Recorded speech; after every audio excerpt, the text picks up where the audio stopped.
Selamat pagi peserta didik yang terkasih. Bagaimana kabarnya hari ini?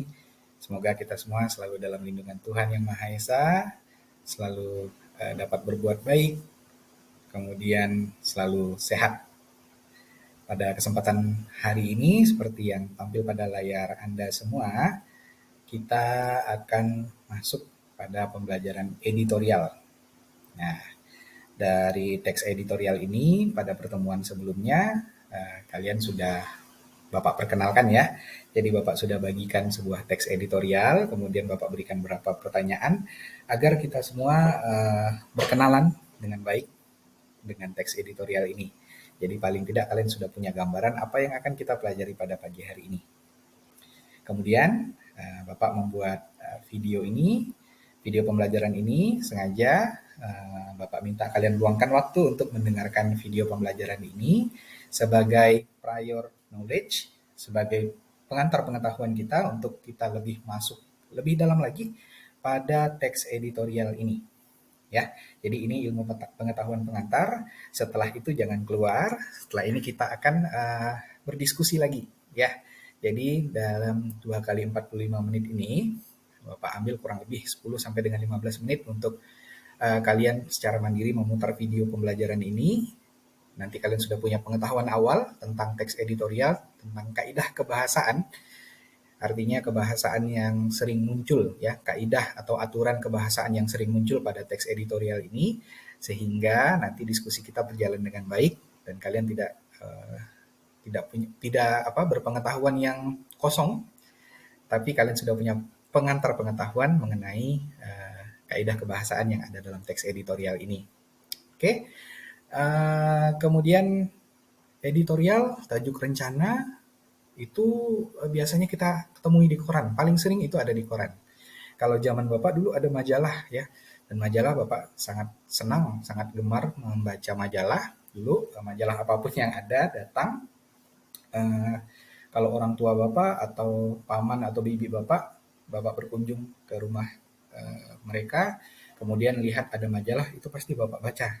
Dan biasanya yang menarik, satu di antara yang menarik perhatian Bapak itu biasanya editorial. Nah, kenapa dia disebut dengan editorial? Editorial ini bisa juga disebut dengan tajuk rencana, bisa juga disebut dengan opini. Cuman kolom opini itu agak berbeda dengan teks editorial ini. Nah, kalau editorial ini penyusunnya adalah satu tim editor penerbit itu. Jadi kalau yang kita kenal sekarang itu majalah Tribun, nah itu satu. Mereka punya tim yang menyusun khusus editorial. Berita-berita terbaru yang akan ditayangkan pada hari itu. Nah, pengalaman Bapak punya teman wartawan, itu mereka malam harinya biasanya berkumpul, rapat, kemudian membahas tentang berita-berita terbaru, terkini, aktual yang akan dibicarakan, yang akan diterbitkan untuk besok harinya, begitu. Jadi yang satu di antara ciri yang paling kuat dari teks editorial ini adalah terkini, artinya terbaru. Dia tidak bukan teks yang lama, bukan berita lama, tapi satu di antara cirinya yang paling kuat adalah beritanya terbaru. Kemudian di dalamnya syarat atau banyak akan opini. Nah, ini dia teks editorial sebenarnya ya. Oke. Nah, sebelum kita masuk lagi lebih dalam pada teks editorial ini, mengapa sih kita mempelajari teks editorial ini? Nah, Bapak sudah siapkan sebuah kutipan. Nah, ini ya. Nah, ini untuk kalian yang suka atau gemar membaca buku Harry Potter atau menonton filmnya pasti tidak asing dengan tokoh yang bernama Albus Percival Wulfric Brian Dumbledore. Ya, namanya cukup panjang, tapi yang biasanya kita kenal dengan Dumbledore. Nah, Dumbledore ini pada kesempatan berbicara dengan Harry Potter, ketika kalau filmnya itu scene-nya ketika dia sudah mati, kemudian Harry Potter menyeberang ke alam lain itu. Kalau yang suka nonton ya, ini harusnya sangat familiar. Anak-anak seumuran kalian pasti terpapar dengan buku Harry Potter atau film Harry Potter ya. Atau yang tidak senang, coba dengarkan dulu kata-kata yang ditulisnya. Nah, ini sebenarnya tulisannya J.K. Rowling ya. J.K. Rowling seorang penulisnya, tetapi dia menulis melalui tokoh tokoh ini, tokoh apa? Tokoh fiktif yang dibuatnya yang bernama Dumbledore atau yang lebih lengkap dengan lebih lengkap dikenal dengan Albus Percival Wulfric Brian Dumbledore. Bapak kutipkan sebagai bahan literasi singkat kita untuk hari ini ya. Words, in my humble opinion, are the most inexhaustible source of magic we have. Nah, ini sebenarnya kata-kata yang sangat kuat ya. Bapak sangat tertarik dengan kata-kata ini. Untuk pertama kalinya Bapak membaca buku Harry Potter tersebut, Bapak langsung tandain nih bagian ini. Nah, kalian juga harus punya kebiasaan yang sama ya. Ketika bertemu dengan kutipan yang sangat menarik, langsung catatkan agar kalian tidak lupa dan kalian bisa menerapkannya ya. Nah, ini yang pertama kali Bapak langsung catat, langsung ingat-ingat, oh ini bagian ini nih langsung Bapak tandain ya. Words, kata-kata, in my humble opinion. Menurut pendapat saya ya, humble sebenarnya ada rendah hati, tetapi ya istilah ya, menurut pendapat saya secara pribadi, are the most inexhaustible source of magic we have. Adalah kekuatan yang tidak terbatas, kekuatan magis yang tidak terbatas yang kita punyai. Jadi intinya kata-kata itu sebenarnya ini kan cerita tema Harry Potter ini tentang ini ya, tentang magic, tentang sesuatu yang di luar akal yang belum bisa dijelaskan secara ilmu pengetahuan sebenarnya kan. Mereka punya mantra dan segala macam, punya kekuatan, tetapi dia mengutip seperti ini. Dia Dumbledore ini tokoh yang sangat kuat sebenarnya. Dia sangat bisa dibilang dia adalah penyihir yang paling kuat pada masanya, dan dia menjadi pemimpin di sebuah sekolah namanya Hogwarts ya, sekolah sihir gitu. Dan dia paling kuat, tetapi dia mengucapkan kata-kata itu sendiri adalah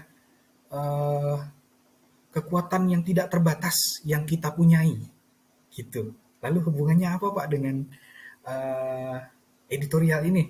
Nah, editorial ini bisa kita uh, bisa kita apa ya, lakukan persamaan untuk keduanya. Kata-kata itu sebenarnya sangat kuat, nak. Ya, kata-kata itu sangat kuat. Jadi dari kata-kata, nah ini Bapak kutipkan sedikit lagi, bukan kutipkan sedikit lagi. Bapak ceritakan sedikit lagi yang mungkin ada di sekitar kita yang sedang kalian pelajari. Soekarno itu Insinyur Soekarno, presiden pertama kita, presiden pertama Indonesia, itu mengumpulkan orang-orang, mengumpulkan semangat juang para pejuang itu melalui kata-kata terlebih dahulu, pidato, ya, menyampaikan ini dan itu, menyampaikan sesuatu yang dapat menggelorakan semangat para pejuang kita, itu melalui kata-kata terlebih dahulu, nak. Bukan pejuang kita itu bukan dikasih senjata, bukan dikasih apa-apa dulu, bukan dikasih uang, belum ada gaji untuk tentara zaman dahulu untuk berjuang untuk Indonesia. Apa? Disemangatin dulu, Indonesia harus merdeka. Kalau merdeka, hidup kita akan lebih baik, anak cucu kita yang nantinya akan merasakan, dan seterusnya. Banyak sekali pidato-pidato dari Soekarno yang sangat inspiratif, sama halnya dengan yang Bapak kutipkan untuk literasi kita pada hari ini, yaitu kata-kata itu punya kekuatan yang tidak terbatas, dan itulah yang kita miliki. Semua orang itu pasti punya, ya, baik melalui tulisan maupun secara lisan. Nah, berhubungan dengan itu, untuk pembelajaran hari ini kita akan mempelajari mengenai teks editorial, yang sebenarnya teks editorial itu juga sendiri adalah teks yang berisi dengan pendapat. Nah, selain contoh yang pertama tadi Bapak sudah sebutkan, contoh yang pertama itu adalah terkini. Ya, kemudian ciri-ciri yang kedua itu adalah opini. Artinya ini pendapat yang diperkuat dengan fakta. Jadi ketika Bapak sudah terbiasa untuk menyampaikan pendapat Bapak akan perkuat dengan fakta. Dengan begitu orang akan percaya. Ya. Jadi tidak hanya sembarangan melempar opini, tidak hanya sembarangan melempar pendapat, tetapi harus diperkuat dengan fakta. Nah, tujuan pembelajaran kita pada hari ini adalah menganalisis unsur kebahasaan teks editorial dengan kritis dan semangat agar dapat merancang teks editorial yang kreatif, inovatif, serta bertanggung jawab. Dan tujuan akhir kita nanti sebelum kalian berkenalan dengan kaidah kebahasaannya, tujuan akhir kita nanti akan membuat sebuah teks editorial. Dan Bapak berharap Bapak bisa melihat kekuatan kata-kata kalian yang tidak terbatas, yang bisa mempengaruhi secara positif orang-orang yang membaca tulisan kalian. Oke, ini tujuan pembelajaran kita.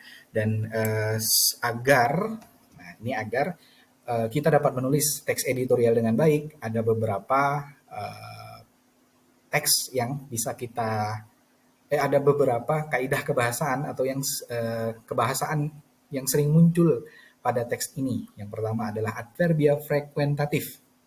Yang kedua ada konjungsi, yang ketiga ada verba atau kata kerja.